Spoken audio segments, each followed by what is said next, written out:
आज हम आपसे यहाँ बातचीत करेंगे घनानंद के वियोग वर्णन की।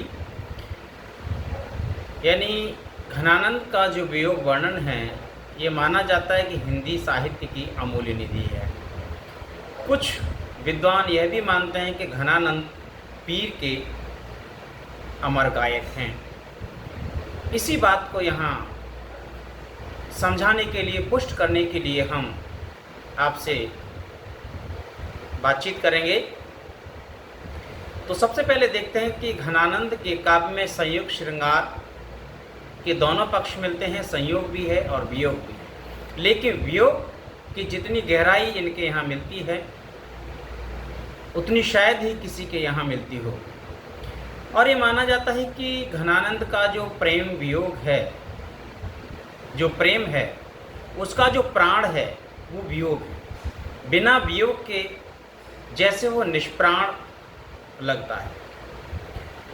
इनके विषय में अनेक विद्वानों ने ये माना है कि समझे कविता घन आनंद की ही आँखिन प्रेम की पीरत की। ब्रजनाथ इस बात को कहते हैं। और अगर पूरे हिंदी साहित्य में आप देखेंगे तो 4-5 लोग ही गिने चुने हैं जो वियोग की बात करते हैं।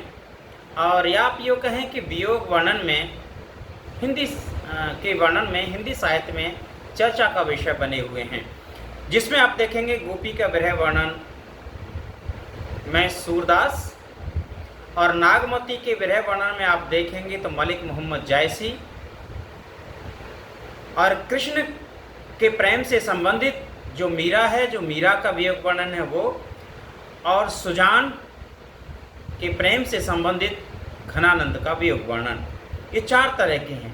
लेकिन एक बात स्पष्ट रूप से यहाँ बताते हैं घनानंद कि मेरा जो वियोग वर्णन है वो मेरा निजी है और मेरे आंसू अपने हैं। ऐसा नहीं है कि मैंने आंसू किसी से किराए पर लिए हों, उधार लिए हों। अर्थात वे मानते हैं कि जो अपने अंतर मन की अभिव्यक्ति है वही काव्य का मूल विषय भी होना चाहिए। इसलिए उन्होंने अपने वियोग वर्णन में अपनी आत्मदशा का ही तरह तरह से वर्णन किया है। आत्मदशा जब निवेदन की बात आती है तो घनानंद ने अपनी अंतर्मन की मनोदशा को चित्रित करते हुए अनेक प्रकार से कहा है कि पूरे विश्व में आप देखने जाएंगे जो प्रसिद्ध प्रेमी हैं, एक तो मीन है और पतंगा है, इनका भी वियोग मेरे वियोग की बराबरी नहीं कर सकता। इसका अर्थ यह हुआ कि घनानंद का जो प्रेम है, प्रेम का जो वियोग पक्ष है वो पूरे विश्व के वियोग पक्ष से कहीं अधिक गहरा और मार्मिक है। तभी तो वो कहते हैं कि मेरी अपनी भाषा है, मेरे अपने शब्द हैं, मेरा अपना आवेग है, सब कुछ मेरा है, किसी दूसरे का इसमें लेश मात्र भी नहीं। इसी बात को समझाते हुए कहते हैं, अंतर आँच उजास तबे अति अंग उसी जे उदेग किया वस, हर ज्यों कहलाए मसो सनि ऊमस, क्यों कहूँ सुधरे नहीं व्यावस। हर ने नौ धार दिए बरस घन आनंद छाई अनोखी पावस, जीवन मूर्ति जान को आनन है बिन हेरे सदाई अमावस। निवेदन करते हैं अनेक प्रकार से अपनी पीड़ाओं को इन पंक्तियों में घनानंद ने उकेरा है। दूसरा जो है वह है रूपाशक्ति, जनक व्याकुलता, बेचैनी। कहते हैं कि सुजान का जो रूप सौंदर्य था वह अद्भुत और अलौकिक था, और ऐसा सौंदर्य का भंडार था कि उसको एक बार देखने के बाद आंखें किसी दूसरे सौंदर्य के बारे में देखना तो अलग बात, सोचना भी पसंद नहीं करती। आंखों की जो दशा है वो बहुत खराब हो गई है, पलक भर को भी ये पलकें नहीं लगती हैं। बेचैनी, व्यवस्था, घबराहट, ये सारे लक्षण जो हैं कह रहे हैं कि मेरे अंदर आ चुके हैं, और नाना अभिलाषा भरी प्रतीक्षारत हैं। और घनानंद कहते हैं कि हे सुजान, तुम्हारे रूप सौंदर्य को देखकर मेरा मन जो जैसे पागल हो गया है। और रीछ उमड़ी पड़ रही है और प्राण मेरे जाना चाहते हैं, लेकिन तुम्हारे रूप की प्रतीक्षा में अभी तक मेरे पास अटके हुए हैं। इसी विरह को दशा का वर्णन करते हुए कहते हैं घनानंद, मेरी मत बाबरी हुए जाए जान राय प्यारे, राबरे सुभाए के रसीली गुण गाए गाए। हर देखन के चाय प्राण आँखिन में झांके आए, राखे पर चाय पे निगोड़े चले धाए धाए।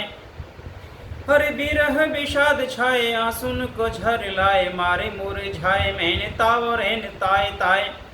अरे ऐसे घन आनंद बिहाए न बसाए दाए, हर धीरज बिलाए बेले लाए फिर हाय हाय।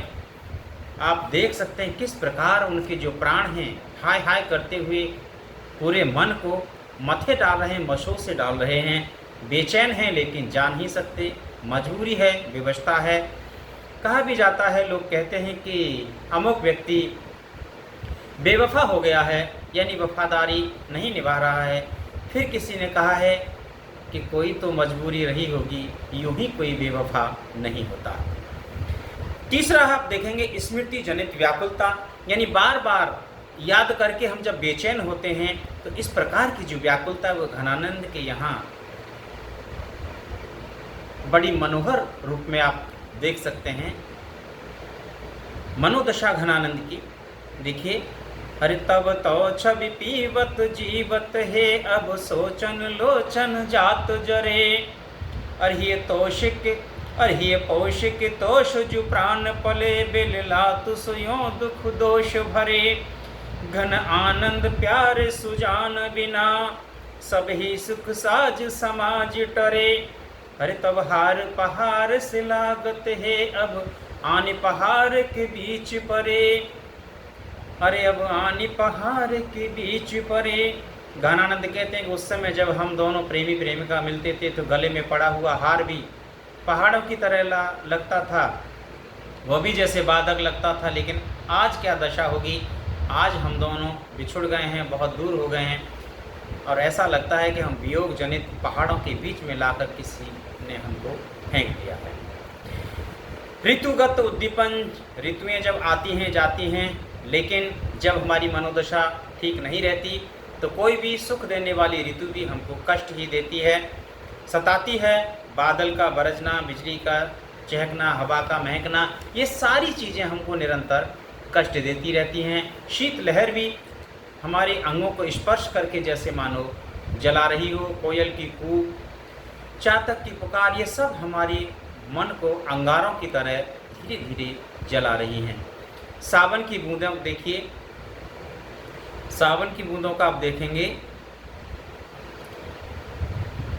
हरि बूंद लगे सब अंग दहे, उल्टी गति आपने पापन देखो। हरि बूंद लगे सब अंग दहे, उल्टी गति आपने पापन देखो।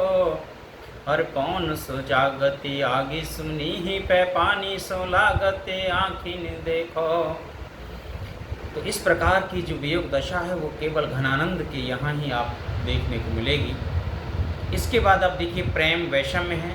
घनानंद को सुजान की चाह थी और सुजान से उन्होंने सर्वत्र भाव से प्रेम किया, स्नेह किया, लेकिन उसने इनका साथ नहीं दिया। इनके जीवन की सबसे बड़ी विषमता यही रही, सुजान ने घनानंद को अपने प्रेम में पागल कर दिया। उसकी निष्ठुरता, उदासीनता, निर्मोही, ये ऐसी बातें हैं जैसे उनकी छाती पर चट्टान की तरह रखी हुई हैं, हटाए से नहीं हटती हैं। प्रिय के इसी निष्ठुर आचरण को देखते हुए उनकी जो टीस है, शिकायत करते हुए घनानंद कहते हैं, क्या कहते हैं देखिए, और सच है, पहले अपनाए सुजान स्नेह सो क्यों फेरते है के तोरिए जो। निर्धार अधार देधार मझार दई गहे बाहेन बोरिए जो। घन आनंद आपने चातक पगुण बांधेले मोहन छोरिए जो।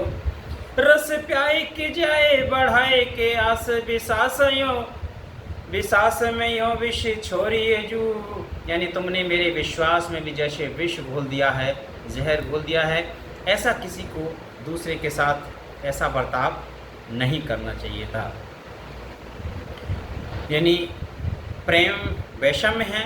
वैषम्य यहाँ होता है एक व्यक्ति प्रेम करता है और दूसरा नहीं करता है। प्रेम में साम्य वहाँ होता है जहाँ दोनों लोग एक दूसरे से बराबर प्रेम करते हैं। कहते हैं कि एक तरफ जो आग लगी है वो दूसरी तरफ भी लगी होनी चाहिए। प्रिय से प्रतिकूल विषम आचरण करने का आग्रह है कि तुम ऐसा आचरण हमारे साथ मत करो, अपनी निष्ठुरता छोड़ दो, तुमने बड़ा अन्याय किया है, अब इस अन्याय से तुम बाज आ जाओ। कहते हैं दरस सुरस प्यास भामरे भरत रहो, और फिर ये निराश मोहे क्यों दो, तो विद्वार ते जीवित आधार घन आनंद उधार महा, और कैसी अनसुनी करी चातक पुकारते। इस चातक की पुकार को तुमने कैसे अनसुनी कर दिया घना सुजान। और प्रेम की एकनिष्ठता, प्रेम की एकनिष्ठता के संबंध में तो आपने देखा है कि बड़े बड़े दार्शनिकों ने ये बात कही है। भर्तृहरि नीति शतक में कहते हैं एको देव केशव व शिव व एका नारी सुंदरी व दरीवा, यानी देवता एक ही होना चाहिए, केशव हो या शिव, नारी एक ही होना चाहिए, या तो गुफा या सुंदरी।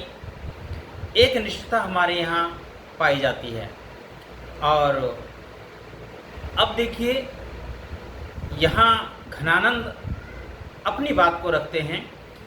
पहले घने आनंद सोची सुजान, कही बतियाँ अति प्यार पगी, अब लाए वियोगी किलाए बलाए, बढ़ाए विसास दगते दगी, अखियाँ दुखियाँ ने कुबाने परी, न कहूँ लगे कौन धरी सुठ लगी, मते हर मते दौरे थकी, न लहे ढेंगे ठौर, आमी हो के मोह में ठास ठगी। तो घनानंद के प्रेम की जो प्रेमोवेग है उसको दबा नहीं सकते। सुजान की वृत्ति जो उसकी निष्ठुरता है उसके विषय में घनानंद बार बार उससे शिकायत कर रहे हैं। अभिलाषाएं, इच्छाएं, लालसाएं सभी की होती हैं। प्रेम के समय जब व्यक्ति प्रेम करता है तरह तरह की आकांक्षाएं, लालसाएं, उत्कंठाएं होती हैं। जब वो पूरी नहीं होती तो अंत में प्रेमी को निराशा का सामना करना पड़ता है। विरह की सबसे बड़ी लालसा सुजान के दर्शन की है। कहते हैं कि सावन के अंधे को हरा हरा दिखाई देता है, यानी अपना प्रेमी अगर दिखाई न दे तो सारी चीज़ें उसे व्यर्थ लगती हैं। अनंग दुख भंजन की अभिलाषा देखिए किस प्रकार घनानंद के काव्य में दिखाई देती है। उसने अपनी आंतरिक इच्छाओं को वाणी देकर एक और अपने प्रगाढ़ प्रेम को संबोधित किया है। लगिए रहे लालसा देखने की के भाते भटू निषेदस करे भीर भरी अति पीर महावीर हाथन को ही तैन हरे, घने आनंद जान संजोग समय विषमय बुद्धि कही बेर बरे, सपनो सुटरे फिर सगुनो चेटक बाढ़त ढाड़त गोटे धरे, अरे बाढ़त घाड़त गोटे धरे। संदेश का भेजना, विरह में अपनी व्यथा को व्यक्त करते हुए अपना मन को हल्का करने के लिए एक बहुत अच्छा साधन होता है प्रेमी प्रेमिकाओं के पास कि वो अपने मन की पीड़ा को, अपने संदेश को भेजते हैं। घनानंद ने संदेश भेजने के 4 साधन स्वीकार किए हैं कि पहला है कि पत्र के माध्यम से, यानी लेटर लिखा जाए जिसे हिंदी में पत्र कहते हैं। प्रेम पत्र तो पूरा विश्व जानता है। ये एक अलग बात है कि आज प्रेम पत्रों पर जैसे संकट आ गया है, प्रेम पत्र जैसे आईसीयू में चले गए हैं। पहले होता था कि प्रेमी पत्र लिखता था, प्रेमी का पत्र पढ़ती थी, प्रेम का पत्र लिखती थी, प्रेमी पत्र पढ़ता था। इससे दोनों के बीच में एक जीवन जीने की लालसा बनी रहती थी। आज ऐसा पत्र है 1 सेकंड में पढ़ा और 1 सेकंड में डिलीट कर दिया। तो पत्र भेजने की, एक दूत भेजने की जो प्रथा है, जहाँ तक आप देखेंगे कि यह बहुत कम रही। और पवन के माध्यम से, यानी वायु के माध्यम से और मेघ के माध्यम से प्रेमी प्रेम का अपने अपने संदेश को एक दूसरे के पास भिजवाते हैं।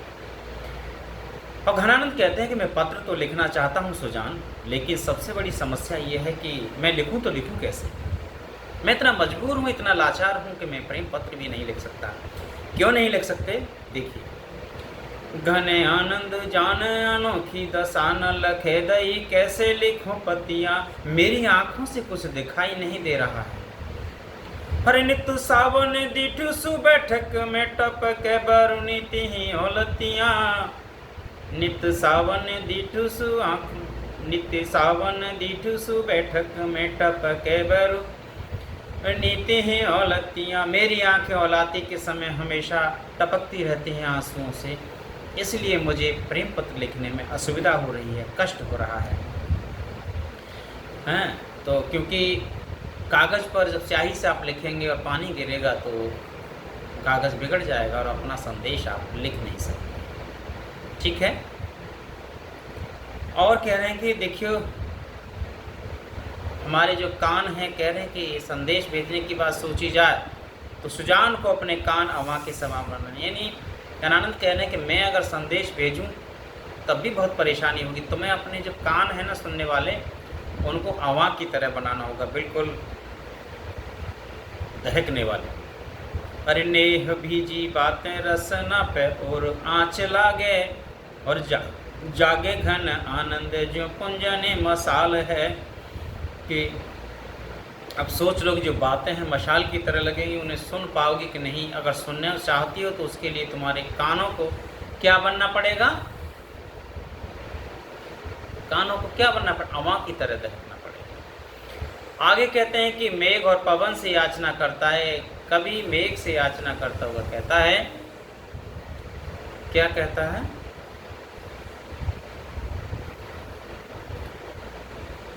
हरे जान उजियारे गुण भारे, अंत मोहि प्यारे, अब है अमोहि बैठे पीठ पहचान दे, बिरह बिथा ही मूरी आँखें ने में राखो पूरी, हरि घूरी तेने पायन की धूरी हा ने को आदि दे, अरे धूरी तेने पायन की हा ने को आदि दे। कहते हैं कि तुम जाओ और मेरी दशा को बताना, और मेरी जो प्रेमिका है वो रूठ के बैठी होगी, उसके पैरों की धूल एक बार थोड़ी सी ले आओ तो मैं अपने आप को सांत्वना दे लूँगा। दया की याचना करता है प्रेमी जब सारी जगह से असफल हो जाता है, तो अपनी दीनहीन दशा को व्यक्त करते हुए अपने प्राणों को बचाने के लिए दया की भीख मांगता है। कैसे? नीर न्यारे मीन ओ चकोर चंदहीन, दूते आते ही अधीन दीन गते माते पेखिए। प्रिय के हित की कामना। एक बात और है, जब आप किसी से प्रेम करते हैं तो आपने देखा होगा कि जब आप बदला लेते हैं तो वो प्रेम नहीं होता, प्रेम निस्वार्थ होता है। और एक प्रेमी दूसरे के अवगुणों को माफ़ करता हुआ उसको कहता है कि तुम जहाँ भी रहो खुश रहो। यही बात घनानंद ने अपनी प्रेमिका सुजान के से कहना चाहते हैं कि तुम्हारा जो आचरण है वो तुम्हारा है, कितनी भी गहरी पीड़ा भोग रहा हो, लेकिन शिकायत करते हुए कहता है कि जिसमें तुम्हें सुख है वही काम करो। ताते तुम सुखी रहो हो ही रहो हो, कहो कब लपटते ताती छाती लपटे सिराए हों, कि जैसे तुम्हें शीतलता मिले तुम वैसे रहो, मैं तुमसे कुछ नहीं कहूँगा। अंत में क्या करता है आदमी, अपने भाग्य को दोष देता है, भाग्यवादी होता है। घनानंद अपने भाग्य को दोष देते हैं कि इसमें किसी का कोई दोष नहीं है, मेरा ही दोष है, मेरी किस्मत में ऐसा भोगना लिखा था इसलिए मैं भोग रहा हूँ।